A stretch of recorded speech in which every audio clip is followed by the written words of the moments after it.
Olá, alunos, boa noite. Esta é uma aula de filosofia para a segunda série do ensino médio. O tema de nossa aula hoje é desigualdades sociais e preconceito. E a educação com isso? Parte 2. Eu sou a professora Márcia, estarei fazendo a moderação com vocês através do chat e apresento a vocês a professora Maria Fernanda, que irá ministrar esta aula. Boa noite, professora. Boa noite, Marcinha. Obrigada pela acolhida.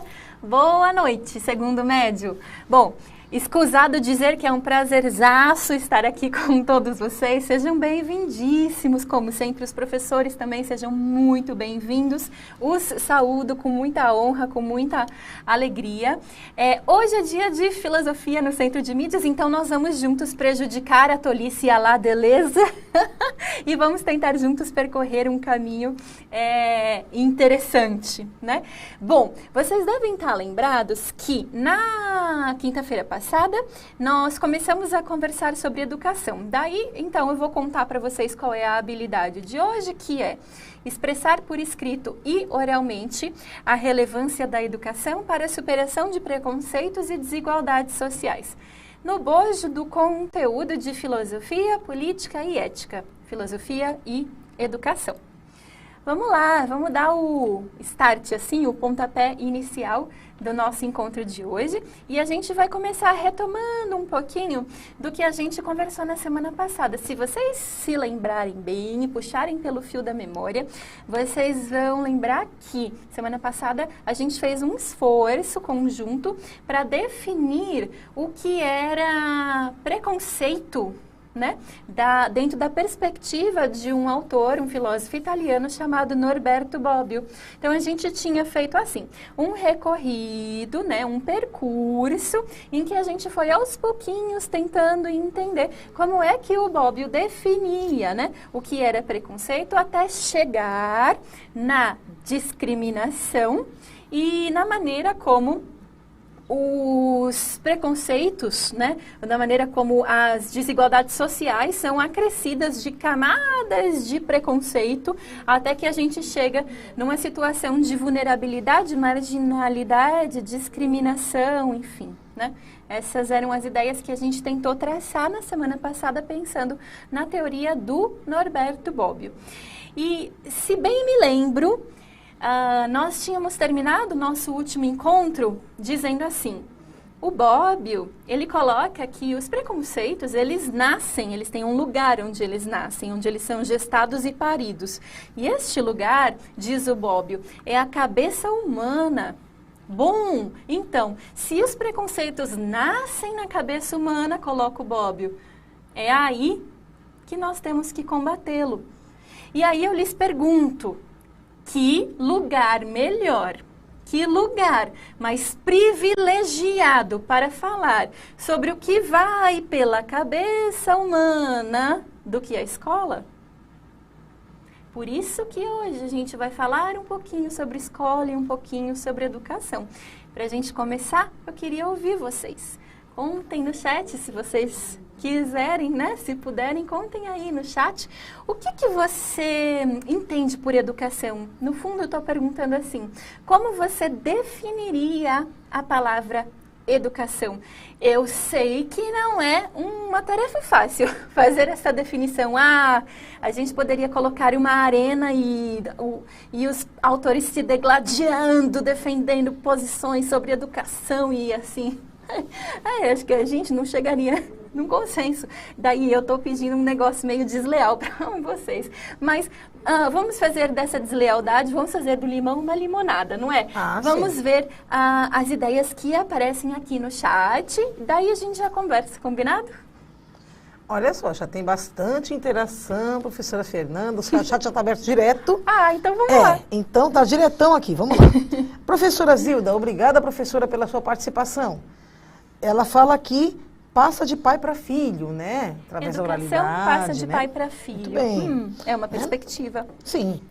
O Ícaro já tem uma outra visão, o aluno Ícaro. Fala que não dá para mudar o jeito da pessoa. A mudança tem que vir nela própria. Muito bem. Olha só, vamos ver. Tiago e Verônica têm uma mesma visão a respeito do termo, que é respeito ao próximo. A Natália cita conhecimento. O João Gomes, olha que lindo. O pessoal hoje está muito poético, professora. Princípios retos. Muito bem. Princípios o quê? Princípios retos. Retos, a reta razão. A retidão de caráter. Nossa, mas que aristotélico, né? João. Retidão de caráter. João, tu andou lendo Aristóteles? Com certeza, né? Capaz que não andou lendo. Capaz, Então, vamos lá. Gabriel, cita aqui. Professora, por favor, me tire essa dúvida. O preconceito é individual ou surge em grupos, ou ele é grupal? Boa, João, porque isso nos leva diretamente à aula passada. Estão lembrados? João, vê se você consegue lembrar. Na aula passada, a gente estava falando do Bobbio. Lembra que o Bobbio, ele dividia os preconceitos em dois tipos, em dois grupos. Daí ele dizia assim, existem os preconceitos que são individuais. O que eram os preconceitos no Bobbio? Eram crenças errôneas que iam, assim, sendo aceitas de maneira mais ou menos passiva e acrítica, né? Daí o Bobbio diz, então, existem os preconceitos individuais, mas existem também os preconceitos coletivos. E os preconceitos coletivos têm um grande potencial destrutivo, coloca o Bobbio, porque eles se exprimem, de maneira geral, de duas formas principais, muito embora haja outras, que são os preconceitos de nacionalidade e os preconceitos de classe. E daí, nos preconceitos de nacionalidade, a gente pode, assim, subdividir em uma série de preconceitos e os de classe também. Né? E também preconceitos étnicos, né, culturais. Certamente, né? certamente. Em relação aí à etnia das pessoas, né, a sua, né, antigamente a gente falava raça, né, da pessoa, né? Hoje em dia a gente prefere o termo etnia, tá? Mas a gente vê sempre isso. Olha só, tem mais interação aqui, muito interessante. Olha só, Daniela fala que é a formação individualista dentro de uma sociedade. Individualista? Essa fala é da Daniela. Eu essa fala gostaria de pegar essa fala para prosseguir com a aula, porque a Daniela fala assim, é uma formação individualista, talvez aquela que só leva em consideração a si mesmo, né? A sua própria educação, A sua né? própria, talvez. Mas olha, Daniela, eu vou contar para você e para todos os estudantes que estão com a gente a etimologia da palavra educação. A etimologia, vocês estão lembrados, é a ciência que estuda a origem das palavras. Então, a palavra educação, como o mais das palavras em língua portuguesa, ela vem do latim, né? E ela vem, então, do latim educare, que aparece aí na tela para vocês, que significa assim, o prefixo ex, né? Ex significa fora ou exterior, mais o sufixo, né, do sere, que significa guiar ou conduzir. Quer dizer, educare em latim, que é a origem etimológica da palavra portuguesa educação, significa conduzir para fora, conduzir para o exterior. É uma ideia bem interessante. Quer dizer, aquele que não possui, não tem a educação, ele está preso dentro de si mesmo. É uma perspectiva contrária à que a Daniela trouxe para a gente, né? Ele está, assim, preso nas suas convicções, preso na sua maneira de ver o mundo. Ele precisa passar pelo processo de ser conduzido para fora de si e ver que, opa, fora de mim tem um mundo, né, do qual eu posso me apropriar e tentar, com o qual me relacionar e tentar compreender um pouquinho melhor, né? Então, conduzir para fora de si mesmo, essa é a origem etimológica da palavra educação. E partindo dessa origem etimológica que é bonita, né? Eu gostaria de fazer com vocês um recorrido histórico ao longo das diferentes concepções e dos diferentes entendimentos a respeito da educação e de quais seriam as suas funções. E aí a gente vai juntos, então, retroagir historicamente lá para a Grécia Antiga, quando a gente tem um momento em que a educação era entendida como paideia. Paideia é um termo grego. E aí na tela para vocês, olha que legal, eu coloquei aí entre parênteses a grafia, né? em grego. Então, a paideia é um termo grego, né, que subsumia, isto é, que resumia, né, a noção de educação na sociedade grega clássica. Deriva de paidos, né, que é a criança. E, então, a paideia se refere assim, à educação de natureza mais familiar, que ensina modos e ensina valores morais, tem uma característica de integralidade, uma formação mais ampla, né? E que vai aparecer com mais força, então, nessa concepção que também vigia, né, na Grécia Antiga, que é a concepção do arete. Né? O arete vem do grego, vejam a grafia da palavra ali em caracteres gregos, que interessante. Vem do grego excelência, né? Consistia, que era arete? Era um conjunto de qualidades físicas, morais, espirituais, assim, força, persuasão, destreza, entre outros. Interessante, porque a ideia de educação para os gregos era uma ideia que, assim, não estava concentrada ou voltada exclusivamente para a noção do desenvolvimento apenas do intelecto e das funções intelectuais, mas também tinha a ver com capacidade de persuasão, destreza, tinha uma série de outros atributos que, de uma forma ou de outra, faziam parte, né, dessa concepção grega da arete, que é a excelência. Não à toa, a arete era uma deusa, né? Olhem aí a imagem da deusa arete. E aí a gente já entende um pouquinho, consegue supor um pouquinho qual era a valoração que os gregos faziam da educação, pois se eles igualaram, assim, como é que se diz? Em termos terminológicos, de palavra mesmo, né? A concepção de educação com o nome de uma deusa, a gente já consegue imaginar o quanto é que os gregos valoravam positivamente, né, a educação dentro dessa ideia da paideia e da arete. Então, né? e o conceito de paideia é interessante, né, dentro da educação, porque a palavra pedagogo vem daí. Pronto, vem do... então, vamos voltar no slide anterior? Né? Boa, Marcinha. Palavra pedagogo. Olha só. Paideia vem do grego paidos, que é criança. Então, aí a gente pegou esse radical e todas as palavras que a gente tem, pedagogo, pedagogia, pediatra, enfim, né? Vem desse radical paidos, porque são atividades que tem no seu cerne o trabalho com a criança. No caso, né, o pedagogo, o cuidador da criança, né? O seu protetor, né? E até a gente aparece aqui, né? No próximo slide que você tinha colocado ali, ó, aparece já um professor de música, no caso, né?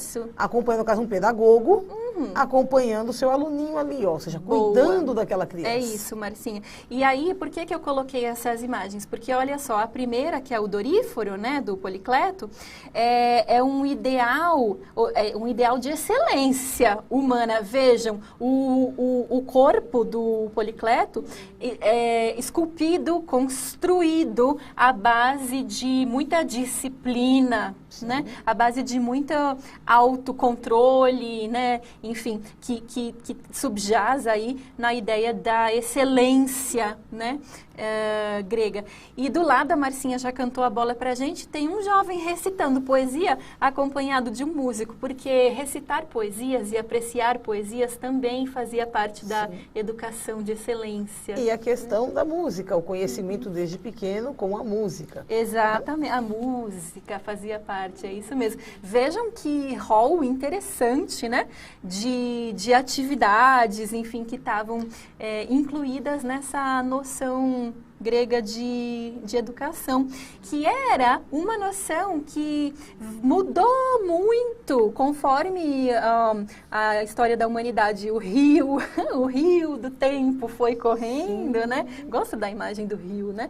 Conforme o rio do tempo foi correndo, a gente chega num outro momento histórico, que é o da Idade Média, em que a gente tem uma concepção de educação daí, assim, muito diversa da que aparecia lá, da que era praticada na Grécia Antiga. Então, vejam, na Idade Média, vejam aí na tela, o que acontecia?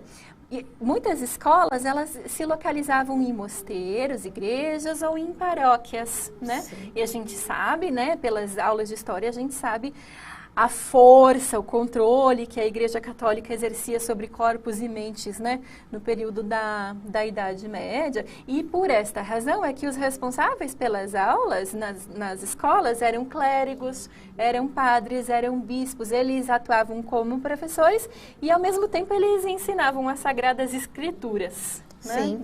E uma coisa interessante, né, é a desigualdade social, né, que é o tema da aula de hoje. Justamente ela se acentua muito nesse período. Por quê? Quem detinha todo o conhecimento, gente, lembre-se, conhecimento é poder, e é mesmo, tá? Quem detinha todo esse poder, esse conhecimento, era justamente o clero, o alto clero. Então, só quem tinha o direito a ser instruído eram os nobres. A grande maioria da população, né, no caso, os vassalos, eles, né, os vassalos, os colonos ali, eles não recebiam educação alguma formal, né? Eles nasciam, cresciam, multiplicavam-se e morriam analfabetos, infelizmente. Inclusive, existe um dado interessante. Mesmo essa questão do conhecimento só era transmitida entre os membros do mais alto clero. Daí você vê a figura dos padres copistas. Eles apenas copiavam os manuscritos para que eles não se perdessem. Só que eles não sabiam ler uma linha do que estava escrito ali. Tá? Ou seja, o conhecimento era tão sagrado e tão poderoso que era apenas para aquela pequena, minúscula parcela. Nós tínhamos reis analfabetos, inclusive. Os filhos, né, que já passaram a ser instruídos. Eles sabiam da importância da educação. Mas os reis, mesmo os primeiros, né, eles eram guerreiros, eram um povo que, guerra expansionista, vamos conquistar território, eles não estavam muito interessados em serem ilustrados. Né?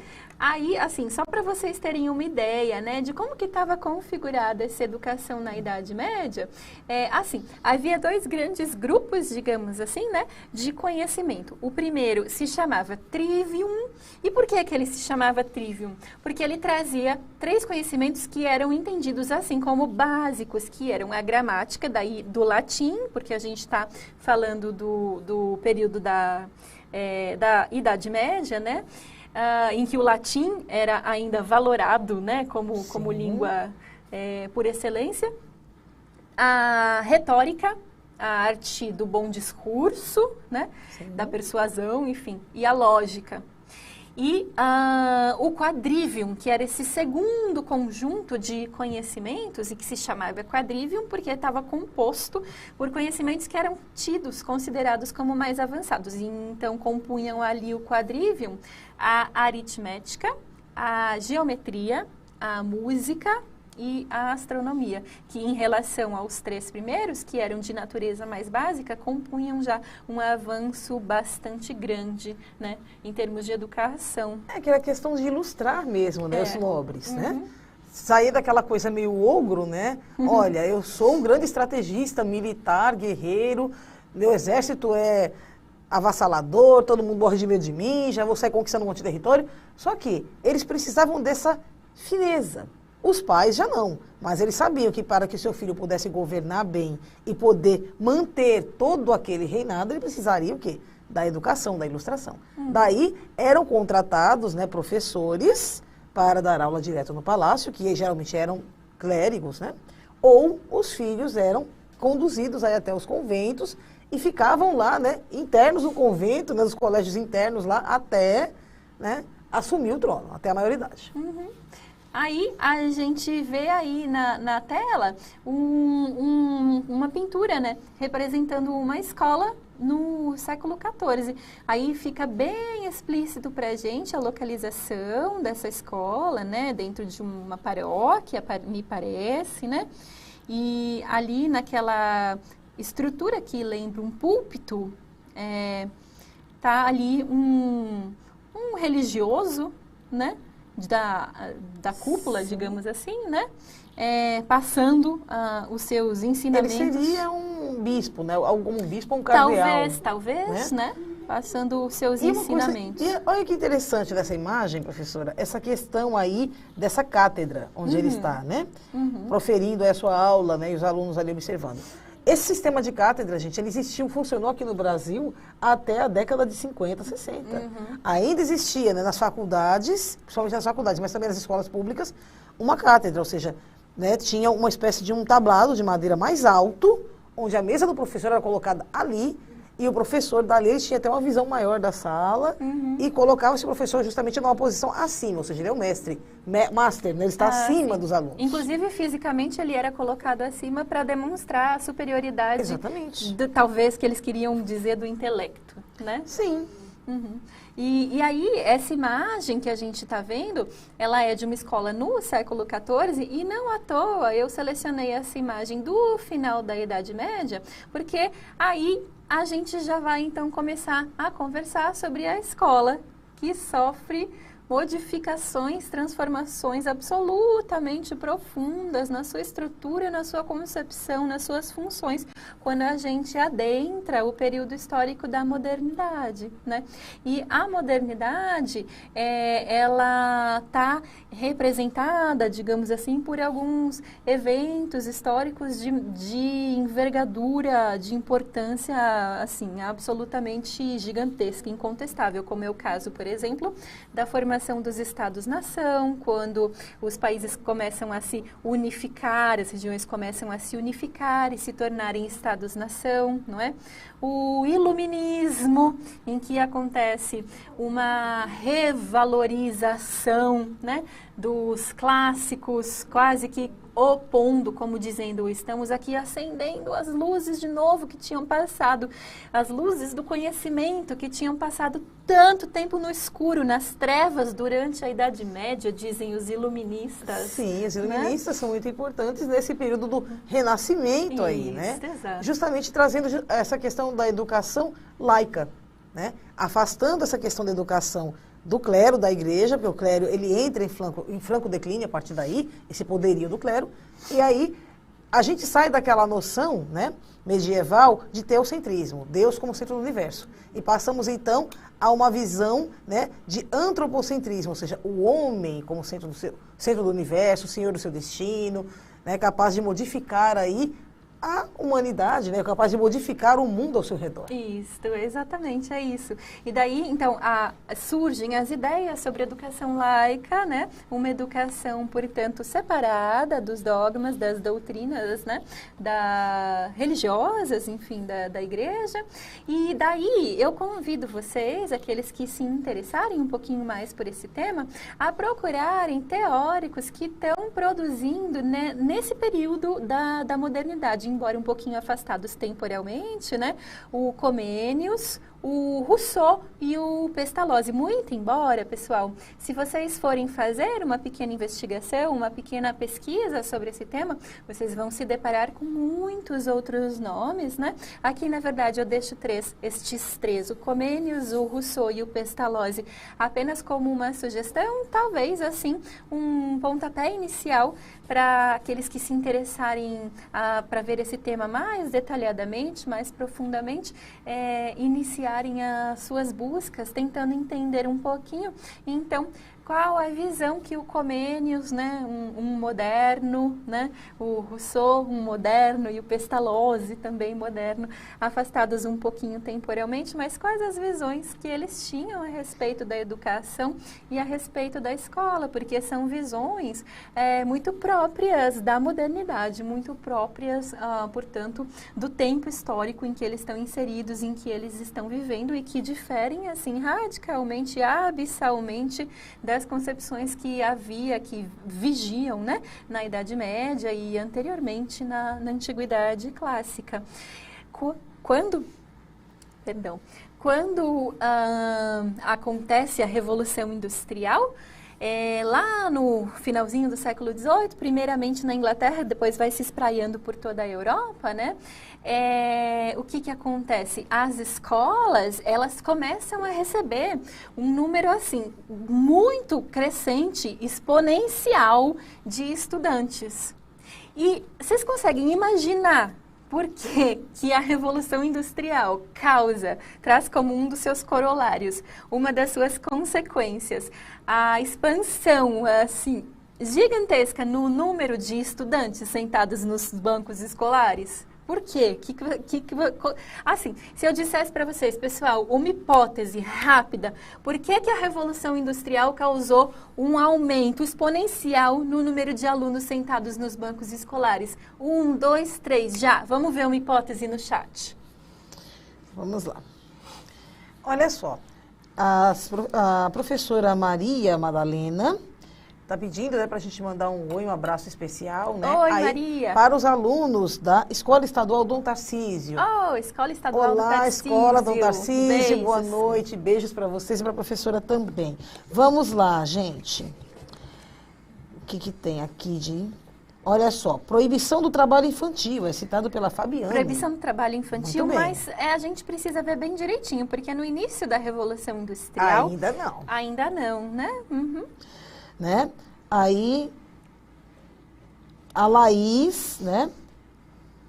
A professora Geisa cita formação técnica. Boa, Muito professora bem. Geisa, é isso. A formação precisava, então, de uma formação técnica para mão de obra, não era uma formação muito qualificada, uma formação suficiente para capacitar os indivíduos a realizarem atividades técnicas de baixa complexidade nas fábricas, nas indústrias. É por isso que a gente tem, então, um aumento muito grande no número de alunos, né? No número de escolas também, no pós-revolução industrial. Sabe, gente, essa escola moderna, ela vai passando por inúmeras modificações. E é muito interessante a gente poder acompanhar a evolução, como é que essa escola foi, né, evoluindo e se transformando ao longo do tempo, né? Porque hoje a gente entende, concebe educação de uma forma. Se vocês perguntarem aos pais de vocês, vão conceber de uma forma diferente. Se perguntarem para os avós, façam essa mesma pergunta. Perguntem para os pais, o que é pais ou tios, enfim, alguém mais ou menos dessa faixa de idade, mais velhos do que vocês. Vem cá, o que é educação, na sua opinião? Vocês vão obter uma resposta. Agora, se vocês fizerem essa mesma pergunta para os avós ou pessoas mais velhas, amigos da família de vocês, enfim, vem cá, o que é educação?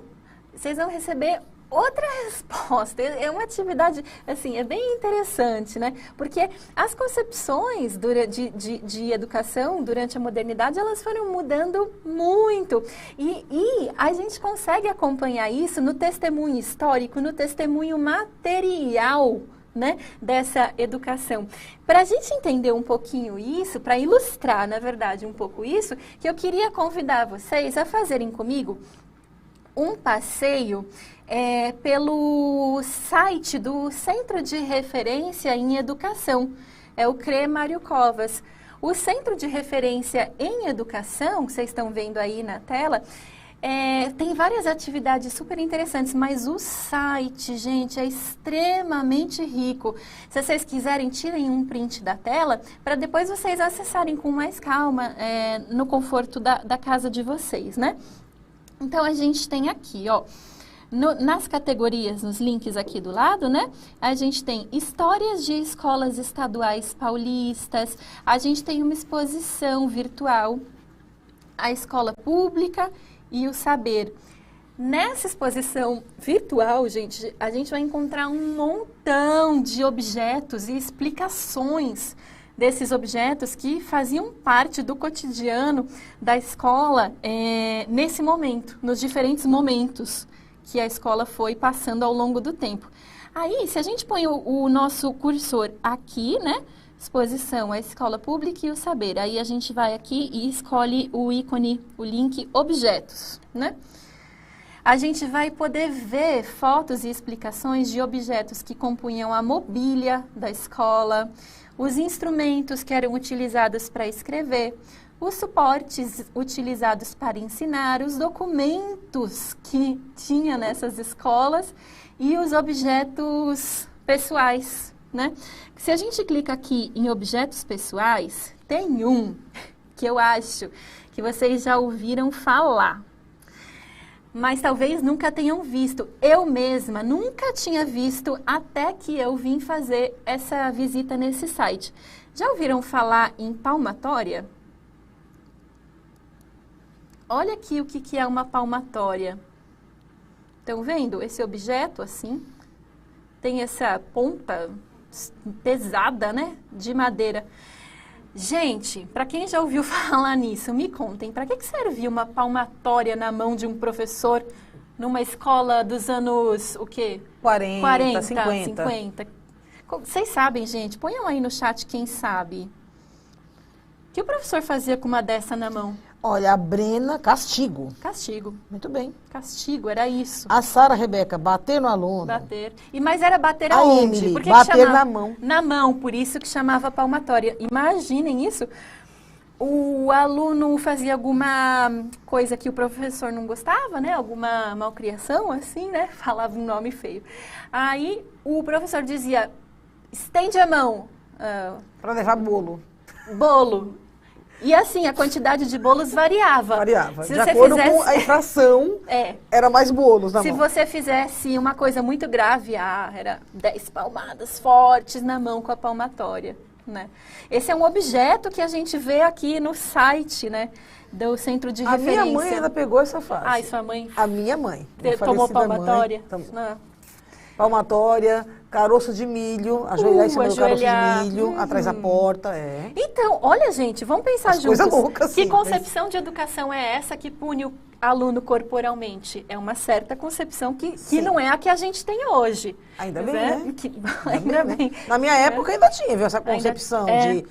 Mas aí a palmatória era diferente, era reguada. Era reguada. Era régua. Bom, era outra coisa. Então, aí, queria mostrar para vocês também, quando a gente vai aqui nos documentos, olha que interessante, olha como que era o diploma, gente. Esse é um diploma de escola normal. As normalistas, que eram as meninas que, né, depois a gente, né, passou a chamar Cefam.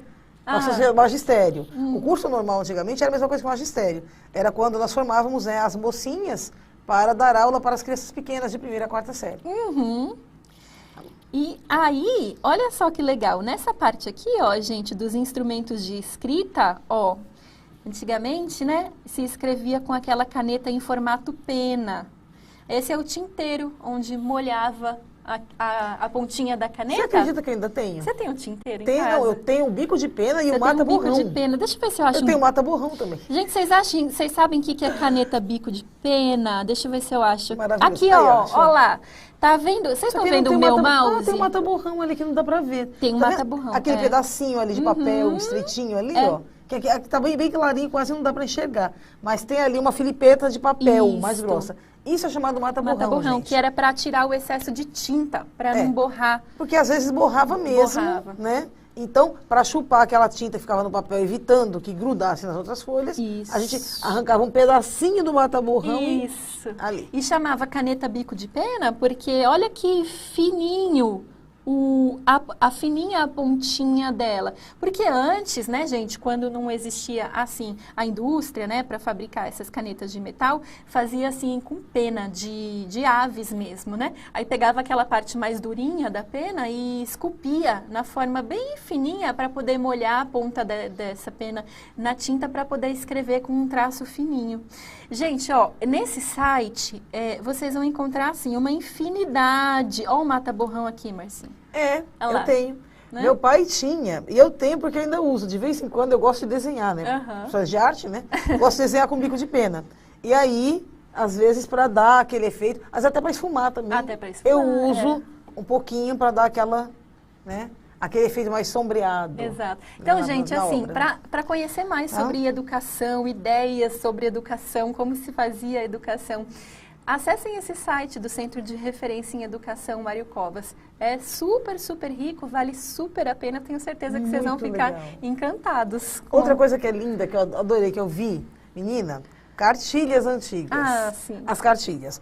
Tem a minha, eu vi aqui já. Né? Tem uma parte que tem os documentos históricos, né? Os livros históricos. Aí tem a cartilha Caminho Suave, que foi a que eu aprendi na década de 70. Né? Ela ficou famosa na década de 70. E tinha da minha mãe. Anos 50, Cartilha do Povo, chamava. Que legal, anos Cartilha 50. do Povo, década de 50, Olha 1950. Cartilha do Povo. Eu falei, gente, isso aqui minha mãe estudou com isso. Ela comentava dessa cartilha com a gente. E como as coisas vão mudando, né? Como mudou. Aí hoje nós temos, né, outra forma, né, de ver. Exatamente. Essa questão da alfabetização, enfim. Exatamente. E aí, sabe, gente, a gente está aqui vimos diversas concepções sobre educação ao longo da história, diversas formas de entender a função da educação. E eu queria chegar com vocês nesse passo, né, que é chegar no momento em que a gente pode começar a entender, lá na metade do século XX, a gente consegue começar a entender a educação com uma função social bastante específica e, assim, absolutamente crucial, fundamental, que é a da educação enquanto guardiã da memória. Né? É a proposta da educação contra a frieza que o Adorno faz para a gente lá no ano de 1967, quando ele escreve um texto chamado Educação após Auschwitz.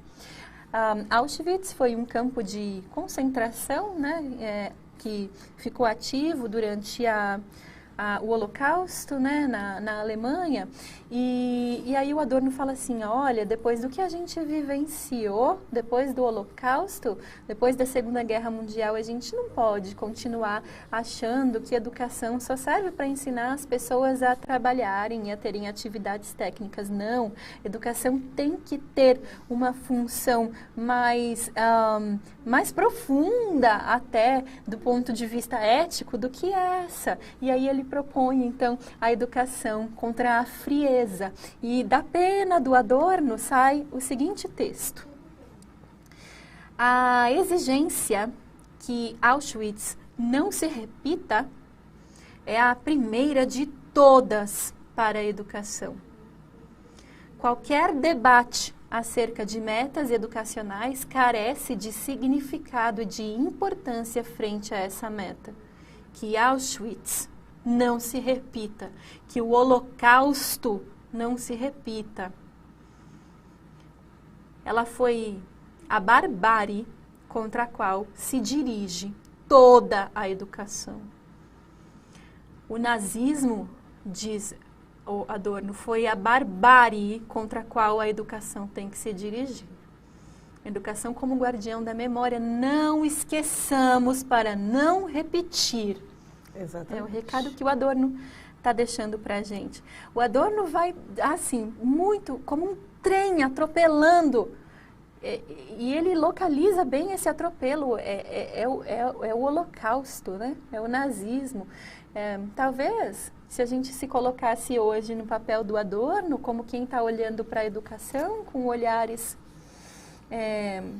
muito voltados para o mundo social, talvez a gente pudesse se fazer a seguinte pergunta: quais seriam situações que eu desejaria que a educação ajudasse a combater? Quais seriam situações que eu gostaria que a educação ajudasse a não se repetir? Essa questão do preconceito, né, a questão do Holocausto é uma coisa assim, para mim, né, eu geralmente as pessoas até me perguntam, né, sobre esse tema, eu sendo judia, né, e meu pai veio de lá, enfim, eles fugiram, né, meu pai chegou aqui no Brasil em 1938, né, um pouquinho antes da Áustria ser anexada ao Terceiro Reich. Então, assim, ele contava coisas absurdas nessa época. Então, assim, é uma coisa assim, é um tema que até hoje mexe comigo quando eu ouço. E daí o convite, né, que eu faço, então, a que a gente faça do nosso ponto de vista, quer dizer, o Adorno publica esse texto do ponto de vista de quem vivenciou os horrores da Segunda Guerra Mundial, né? E o convite que eu faço a vocês é que a gente tente um pouquinho ter os olhares atentos do Adorno, pensando assim: o que eu gostaria que a educação ajudasse a combater? Que situações eu gostaria que a educação ajudasse a não se repetir? Esse é um exercício importante. E no bojo desse exercício é que eu deixo para vocês uma proposta, né, de final de atividade, que seria a elaboração de um texto argumentativo com o seguinte tema: será que é possível pensar em alcançar um mundo com menos preconceitos e desigualdades sociais sem a educação? Qual sua opinião sobre isso? Esse é um convite de atividade para que vocês realizem, conversem com os professores de vocês também, que eles têm muito a contribuir. E eu me despeço de vocês, já convidando-os para que a gente se encontre na próxima semana, na próxima quinta-feira. Agradeço a Marcinha pela moderação. Obrigada, Fernanda, pelo convite. Adorei também estar aqui com vocês essa tarde. Observem que vai aparecer agora na tela de vocês o QR Code e também o link para que vocês coloquem suas dúvidas, sugestões sobre a nossa aula. Tá ok, gente? Muito, muito obrigada a todos os professores e alunos que participaram conosco até aqui. Tchau, a gente se vê na próxima aula. Até mais, gente. Beijão.